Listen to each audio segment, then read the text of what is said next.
Dans la nuit de Noël 1989, des combattants traversent la frontière du nord du Libéria en provenance de la Côte d'Ivoire. Ils étaient membres d'un groupe nouvellement formé, le Front patriotique national du Libéria, dirigé par Charles Taylor. Ce groupe de combattants rebelles s'est dressé contre la dictature du président Samuel Doe. Charles Taylor, dirigeant du groupe et figure relativement controversée, allait devenir le chef de guerre le plus notoire que l'Afrique de l'Ouest n'ait jamais connu. Cet homme reçut l'honneur unique d'avoir déclenché une guerre civile sanglante la veille de Noël 1989 au Libéria, puis de remporter à la fois le vote présidentiel et parlementaire lors des élections déclarées libres et équitables par la communauté internationale. L'histoire de Charles Taylor implique un conflit de pouvoir et un héritage qui a provoqué un impact indélébile, non seulement sur le Libéria, mais sur l'ensemble de la région ouest africaine. Charles MacArthur Gangue Taylor est né le 28 janvier 1948 à Artington, une ville du Libéria située au nord-ouest de la capitale Monrovia. La ville porte le nom de Robert Artington, un avocat et philanthrope de Leeds, en Angleterre, qui a contribué financièrement à l'émigration d'anciens esclaves du sud des États-Unis vers le Libéria et à l'amélioration de l'accès à l'intérieur du pays. Des esclaves noirs affranchis, faisant le chemin inverse de leur ascendant et revenant des États-Unis en Afrique, fondent la ville de Monrovia au début du 19e siècle. Ils y créent une colonie américaine. Puis, en 1847, au milieu du siècle, cette colonie devient une république indépendante et se dote d'une constitution semblable à la constitution américaine. Cette nouvelle nation est alors dirigée par ses anciens esclaves afro-américains qui représentent 4% de la population, puis par leurs descendants dits américano-libériens.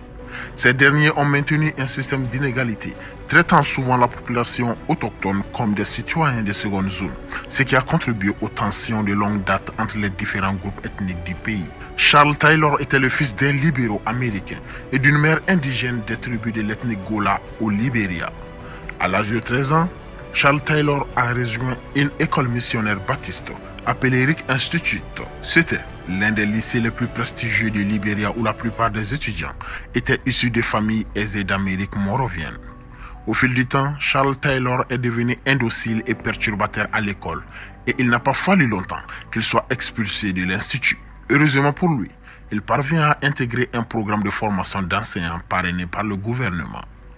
À la fin de cette formation, Charles Taylor est retourné dans sa ville natale Artington pour poursuivre une carrière d'enseignant de mathématiques et de sciences. En 1971, après la mort du président libérien William Chapman, le nouveau régime du président William Tolbert a lancé une initiative pour améliorer les normes au ministère des Finances et ils ont institué un examen ouvert pour recruter de nouveaux talents. Charles Taylor a passé à l'examen et a obtenu un poste de comptable junior à temps plein au ministère des Finances. Profitant d'une occasion inespérée en 1972, Charles Taylor est parti aux États-Unis pour poursuivre des études supérieures, où il obtient en 1977 un diplôme en économie au Bentley College dans le Massachusetts. Ce moment de la vie a été une période d'éveil politique pour Charles Taylor, car il rejoint l'Union des associations libériennes d'Amérique. Il devient rapidement le président du conseil d'administration de cette association. Charles Taylor était par conséquent l'un des rares libériens américains à prédominance autochtone au sein de l'association. Son exposition à la fois à l'éducation occidentale et aux idéologies politiques de l'époque a commencé à façonner les aspirations de Charles Taylor pour le Libéria qui connaissait son ensemble de défis au cours de cette période. En 1970, la société libérienne a rencontré des inégalités sociales. Le nouveau président William Tolbert avait tenté de combler le fossé entre les Libériens américains et les peuples tribaux autochtones du Libéria. Cependant, à cette époque, son régime était également connu pour la corruption et le népotisme, et ce qui a conduit à la frustration et à la colère au sein du pays. Charles Taylor est rapidement devenu très critique à l'égard du président William Tolbert en 1979. Lors d'une visite du président Tolbert à New York, Taylor a mené une manifestation brillante devant la mission libérienne auprès des Nations Unies. Cela a instantanément amélioré le courage et la réputation de Charles Taylor, ce qui lui a valu des admirateurs aux États-Unis ainsi qu'au Libéria cette année. Les années 1970 ont marqué les premiers pas sur la voie du pouvoir pour Charles Taylor, qui serait marqué par l'affirmation de soi ainsi que par la force brute. En 1980, le président Tolbert a invité Charles Taylor et d'autres délégués de l'Union des associations libériennes d'Amérique à rentrer chez eux au Libéria et mettre leurs compétences au service de l'éducation. Le président les a sollicités à le conseiller sur la manière de mieux réformer le pays. Charles Taylor est retourné à Monrovia à la veille d'événements qui allaient changer le Libéria et sa vie personnelle. Le Libéria qu'il a découvert à son retour était en proie à une dissidence politique omniprésente. Le changement imminent s'est produit le 12 avril 1980 avec l'assassinat du président Tolbert au cours d'une opération militaire. À la suite de ce sanglant coup d'État, Charles Taylor a été nommé au poste de directeur général de l'Agence des services généraux, le GSE. Ce poste était lucratif pour Charles Taylor et lui permettait d'amasser une fortune personnelle en prenant des commissions sur chaque contrat qu'il concluait. Il est largement admis que les contrats établis par Charles Taylor dans l'exercice de ses fonctions dans l'Agence des services généraux l'a aidé lors de sa campagne de recrutement et sa recherche ultérieure de financement d'armes. Peu de temps après, Charles Taylor a été remplacé à la tête de la GSE en novembre 1983 et fut rétrogradé au poste de sous-ministre du Commerce. Lorsqu'il a été accusé de détournement de près d'1 million de dollars de fonds publics, Taylor a fui aux États-Unis à la fin de 1983. Il est plus tard arrêté et emprisonné en attendant son extradition vers le Libéria après une demande du gouvernement du président Samuel Doe. Charles Taylor s'est évadé de la maison correctionnelle où il était détenu. Le régime dictatorial de Samuel Doe ne s'est pas révélé meilleur pour le peuple libérien que celui de son prédécesseur William Tolbert. Après une tentative de coup d'État contre lui en 1985, Samuel Doe a répondu par des atrocités brutales contre les conspirateurs présumés et leurs partisans. L'évasion de Charles Taylor de la maison correctionnelle aux États-Unis et son retour en Afrique de l'Ouest restent controversés. Ce qui est unanime, c'est que Charles Taylor est arrivé entre novembre 1985 et avril 1986. Il a effectué une longue tournée dans la sous-région à la recherche d'un soutien pour renverser le régime de Samuel Doe. Il s'avère que Blaise Caboret a fourni à Charles Taylor une base d'entraînement et des fournitures d'armes. Les forces de Charles Taylor comprenaient également un certain nombre de dissidents d'autres pays. La question est de savoir comment Charles Taylor est devenu le chef de ces groupes d'opposition libériens en exil. Selon une thèse, cela est dû au fait de sa connaissance des procédures de passation des marchés publics et ses nombreux contacts. Ainsi, Charles Taylor était considéré par les groupes d'opposition libériens en exil comme un bon choix. Avec la question de leadership résolue et le soutien politique assuré, Charles Taylor a finalement conduit ces hommes, qui composaient désormais le Front patriotique national du Libéria. Charles Taylor avait séjourné en Libye, où il a été formé aux tactiques de guérilla et à l'utilisation des armes. À cette époque, la Libye sous Muammar Kadhafi était toujours à la recherche de moyens de saper les régimes pro-américains, dont le régime de Samuel Doe au Libéria. Tout étant réuni, Charles Taylor était enfin prêt à lancer sa rébellion.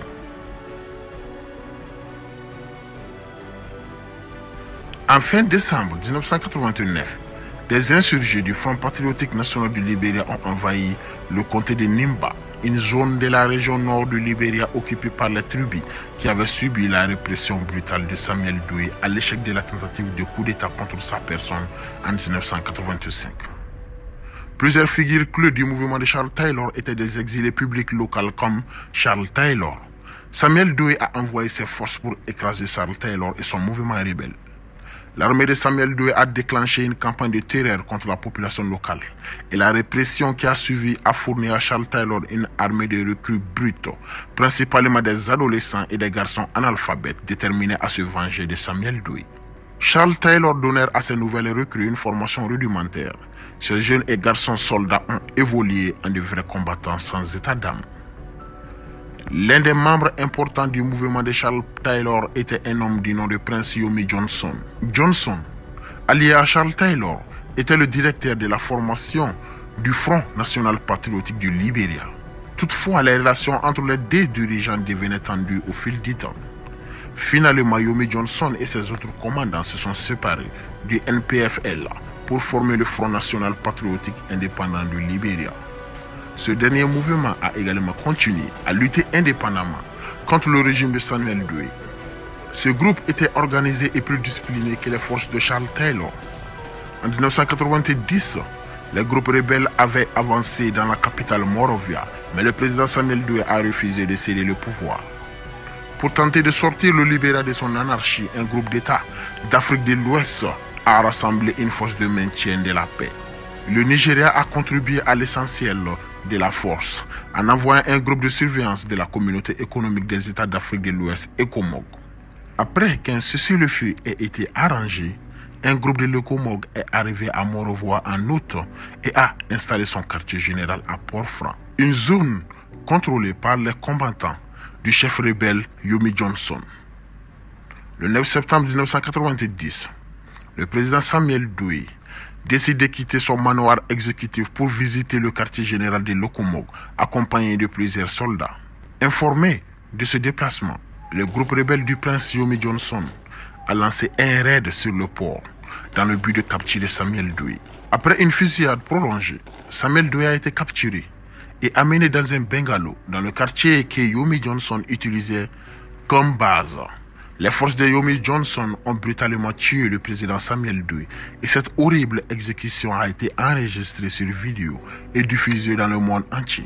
Après l'assassinat du président Samuel Doe, le prince Yomi Johnson a revendiqué le pouvoir, qui a finalement été rejeté par son ancien collaborateur rebelle Charles Taylor. À Monrovia, un gouvernement intérimaire d'unité nationale a aussitôt été annoncé au Libéria. Déterminé à s'emparer de la présidence lui-même, Charles Taylor a refusé de participer aux arrangements intérimaires et a attaqué les positions de l'ECOMOG dans la banlieue de Monrovia. ECOMOG a résisté avec des raids aériens sur les positions de Taylor. Contrecarré dans son combat pour prendre la capitale, Taylor a établi son quartier en dehors de Monrovia y établissant un empire commercial faisant le commerce de l'or, de diamants et de minerais de fer. Certains des liens commerciaux de Taylor, surtout dans les premières années de guerre, étaient avec les entreprises britanniques et françaises impliquées dans l'exploitation minière. Dans la région, les entreprises françaises étaient également fortement impliquées dans les exportations de bois du Front National Patriotique de Charles Taylor. Les ambitions de Charles Taylor ne se limitaient cependant pas au Libéria. Il a pris parti la Sierra Leone voisine dont le gouvernement avait fourni à l'ECOMOG une base juste au nord de la capitale Freetown et avait envoyé des troupes au Libéria pour soutenir les opérations de l'ECOMOG. Ce qui a particulièrement attiré Charles Taylor étaient les champs de mines de diamants à moins de 160 km de la frontière libérienne. Un vrai atout pour Charles Taylor.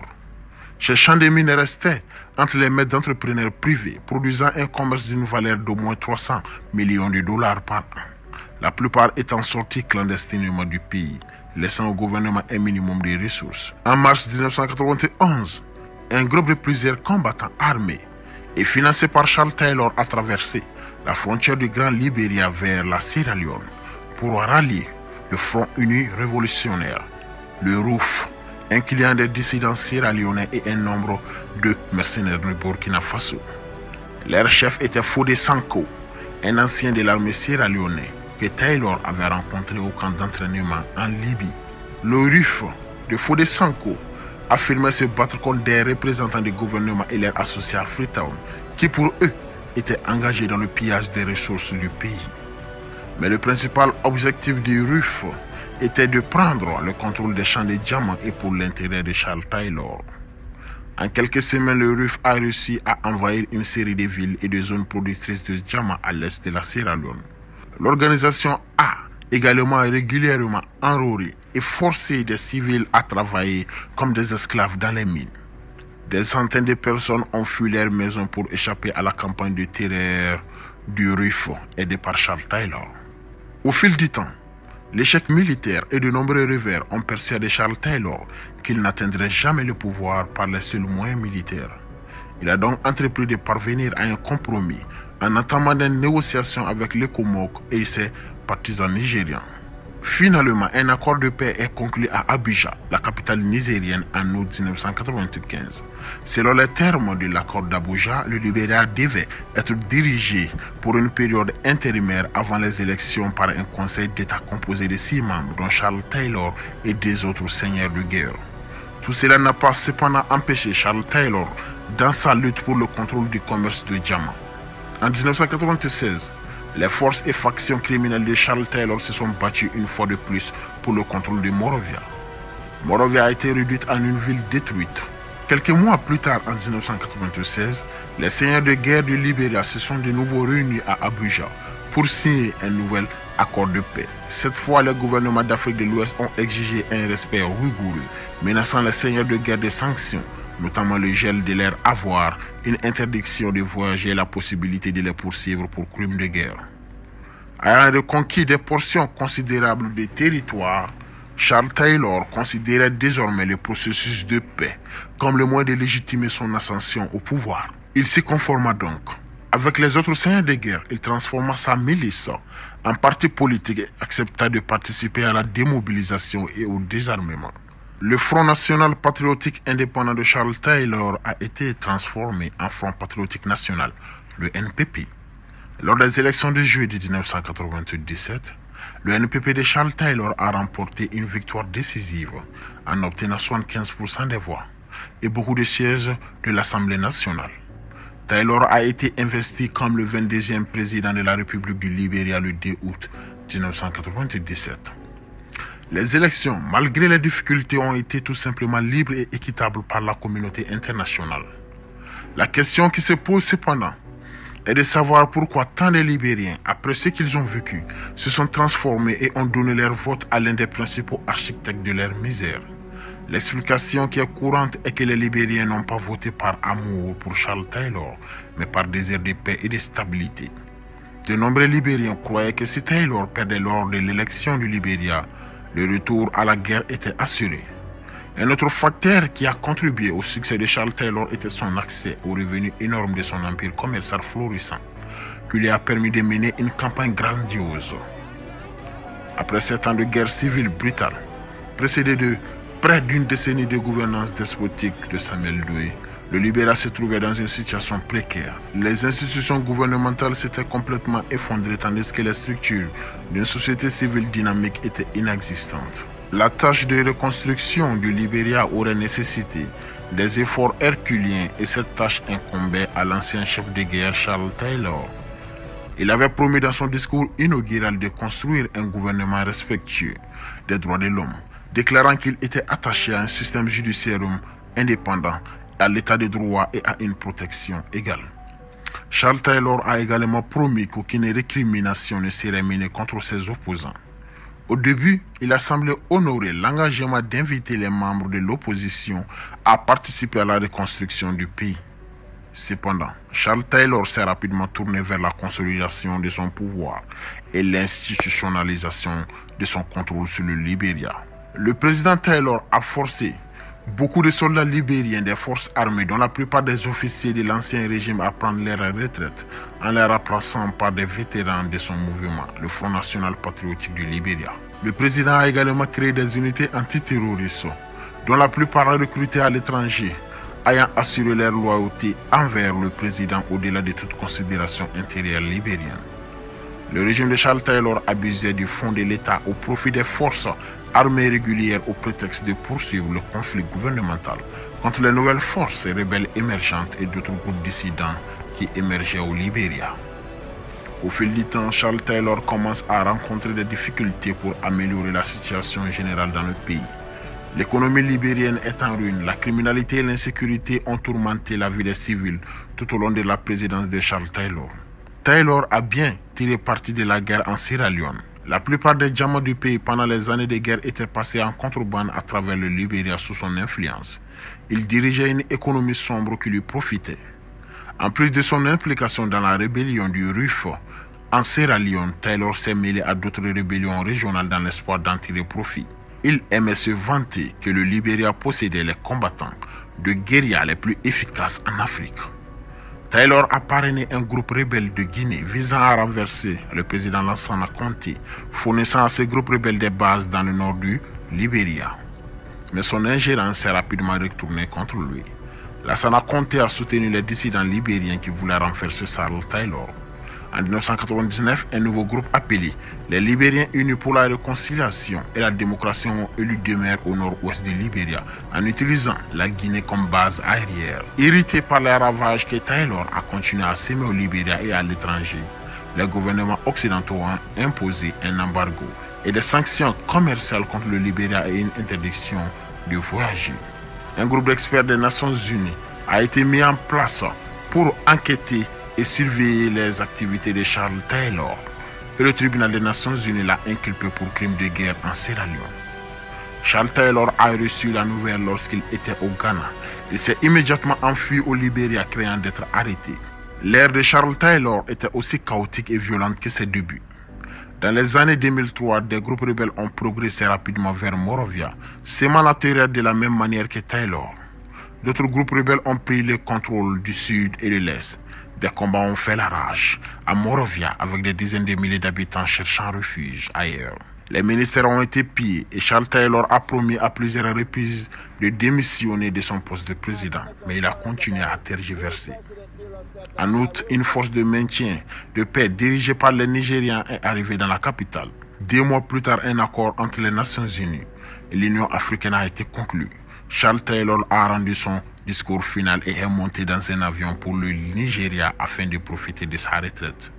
Le séjour de Taylor au Nigeria n'a pas été sans contestation de la part de la société civile et d'autres faisaient encore pression pour qu'il réponde aux accusations portées contre lui par le tribunal spécial pour la Sierra Leone. Finalement, la nouvelle présidente libérienne, Ellen Johnson, a demandé le renvoi de Taylor au Libéria. Ce fut accepté par le Nigeria. Dans les 48 heures, Charles Taylor a disparu de sa villa au Nigeria et les responsables nigériens ont sonné l'alarme et ordonné son arrestation. Charles Taylor a été arrêté alors qu'il tentait de traverser la frontière camerounaise dans un Range Rover.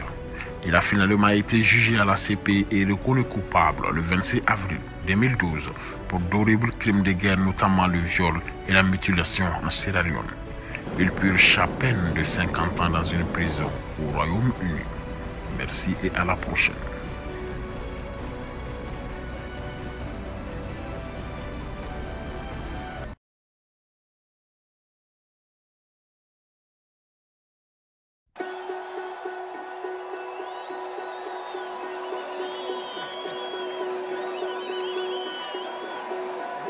Cela fait plus de 22 ans depuis l'assassinat de l'ancien président de la République démocratique du Congo, Laurent Désiré Kabila, aux mains de ses enfants soldats.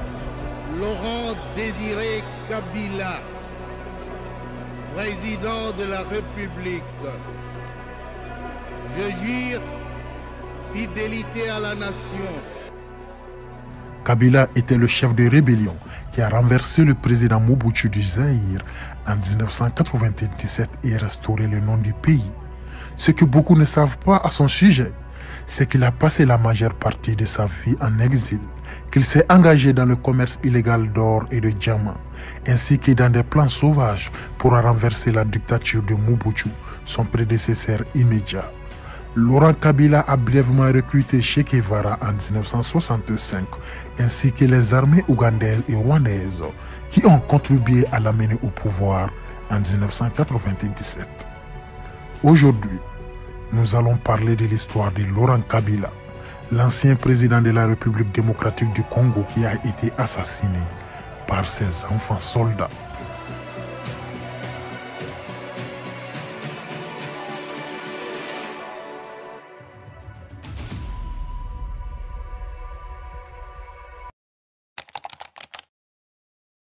Laurent Désiré Kabila est né dans la province de Katanga, une partie de ce qui était alors le Congo belge. C'était en 1939. Il termina ses études au lycée d'Elisabethville, aujourd'hui Lubumbashi, en RDC, puis étudia la philosophie politique dans une université française. On dit également que Kabila a fréquenté l'université de Dar es Salaam en Tanzanie. En 1960, alors qu'il avait 21 ans, Kabila est devenu un chef de file des mouvements politiques alliés au premier ministre du Congo indépendant, Patrice Lumumba.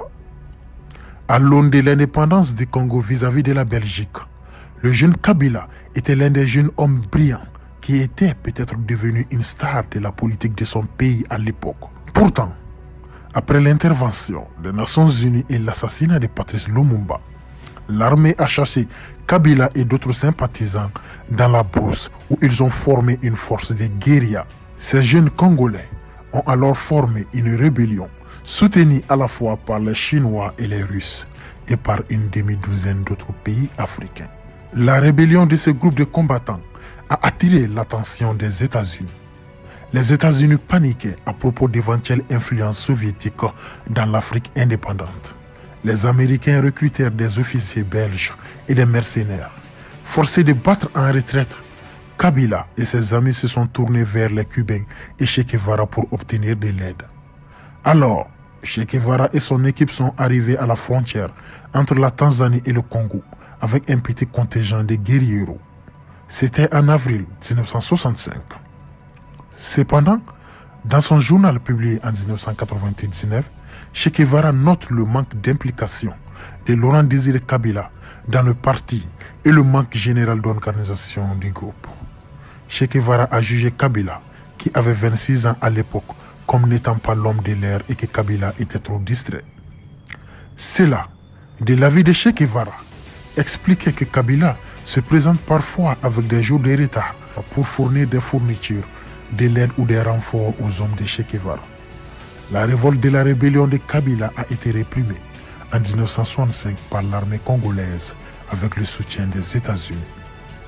Mobutu a pris le contrôle de la nation en 1965, a établi une dictature et en 1971 a renommé le pays Zaïre. En 1967, Kabila a fondé le Parti révolutionnaire du peuple, luttant pour établir un territoire marxiste autosuffisant dans la partie orientale du Zaïre. Ce groupe s'est taillé une enclave sur le lac Tanganyika, dans la lointaine province du Kivu. Là, les rebelles de Kabila se sont soutenus en tuant des éléphants, en faisant le commerce de l'ivoire ainsi qu'en extrayant de l'or.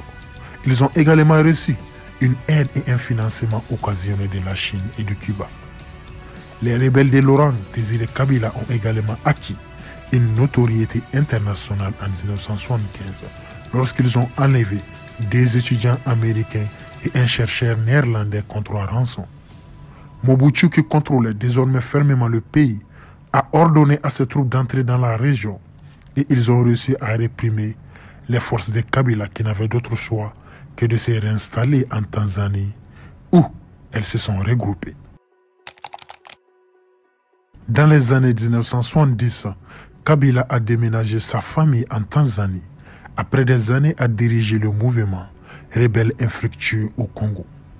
À cette époque, Laurent Désiré Kabila était un homme recherché qui vivait discrètement en exil en Ouganda et en Tanzanie.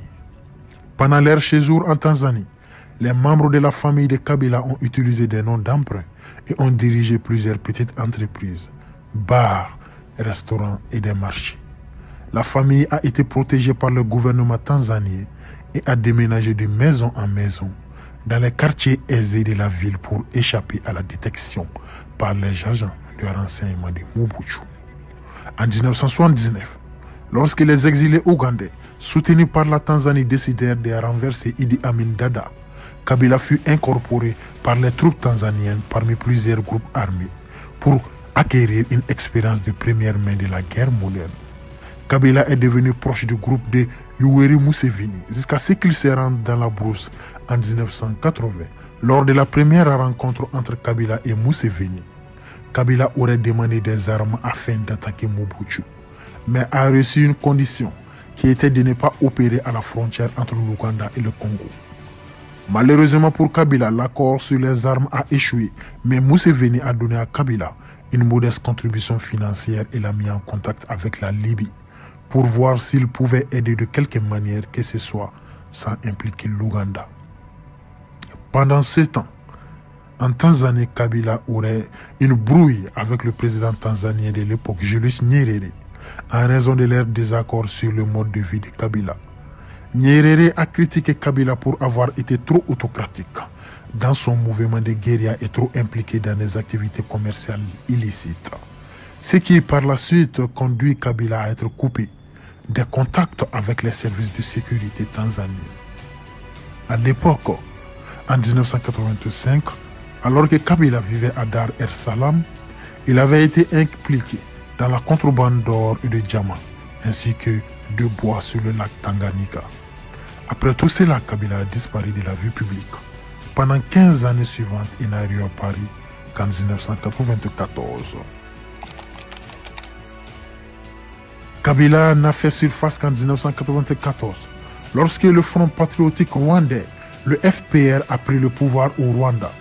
Le président ougandais Yoweri Museveni a présenté Kabila au vice-président rwandais de l'époque, Paul Kagame, qui a eu un conflit aigu avec le président Mobutu à propos des réfugiés rwandais à la frontière rwando-congolaise, qui étaient retenus en otage par des milices interrwandais au Congo et des miliciens Hutu qui avaient mené le génocide au Rwanda, ainsi que des éléments de l'ancienne armée rwandaise et l'ancien gouvernement rwandais.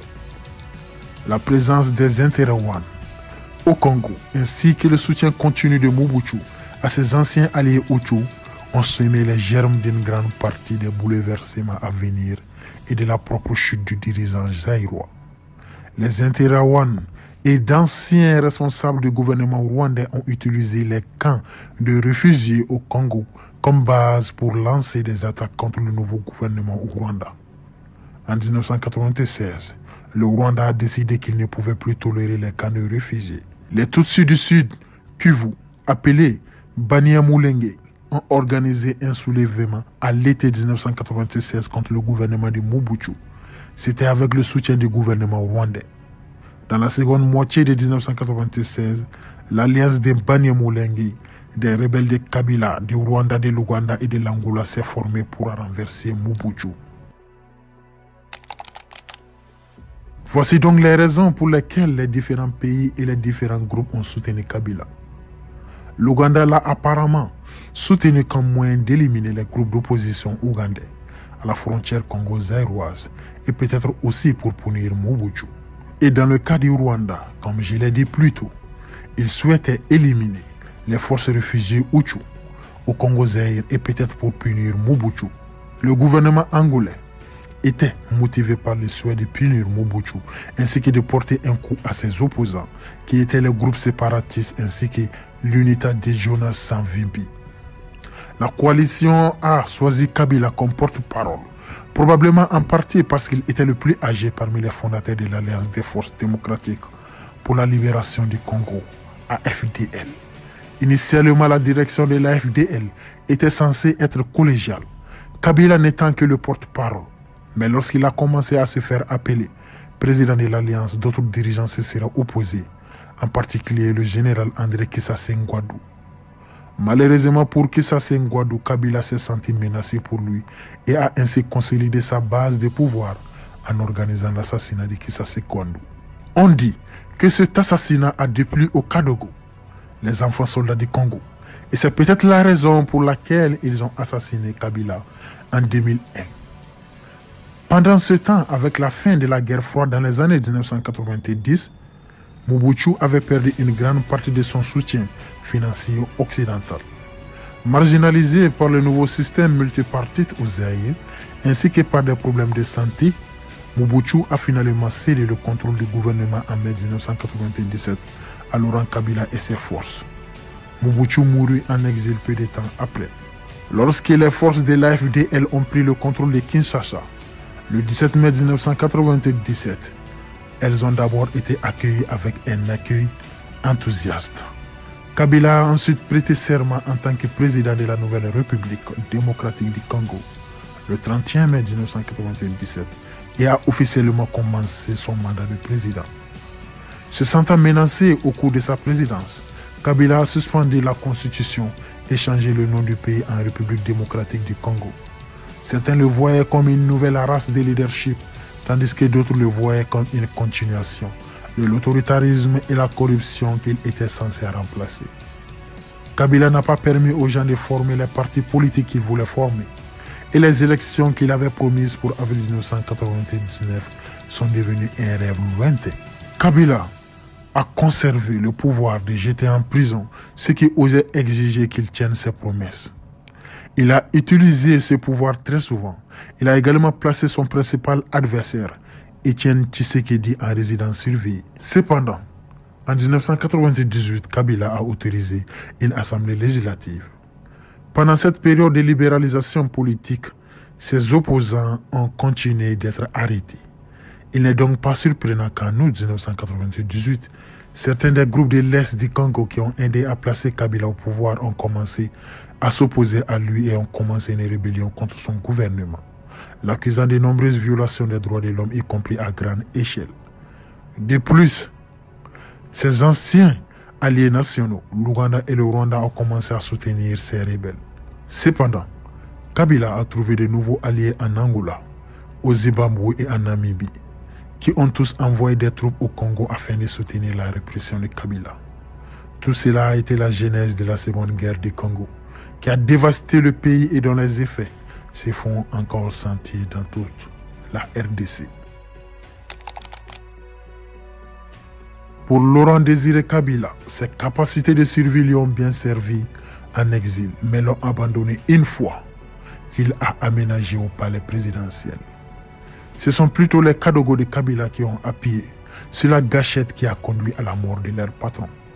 On dit que les Kadogo croyaient que Kabila les avait trahis. Kabila croyait que les Kadogo, qui l'avaient servi loyalement depuis sa rébellion en 1997 contre Mobutu, étaient totalement loyaux. Il avait une croyance aveugle en ses enfants soldats.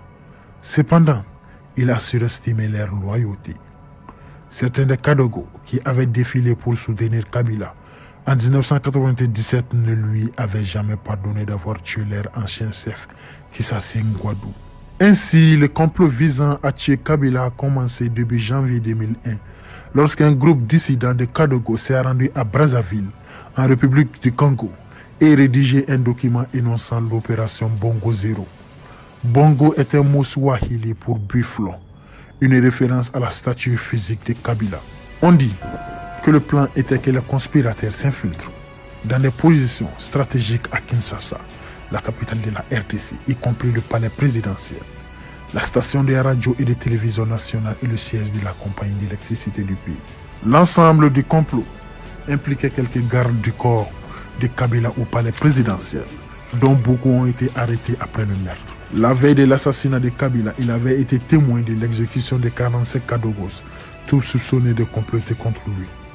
Voici donc une version des événements qui se sont déroulés en cette nuit fatidique du 16 janvier 2001.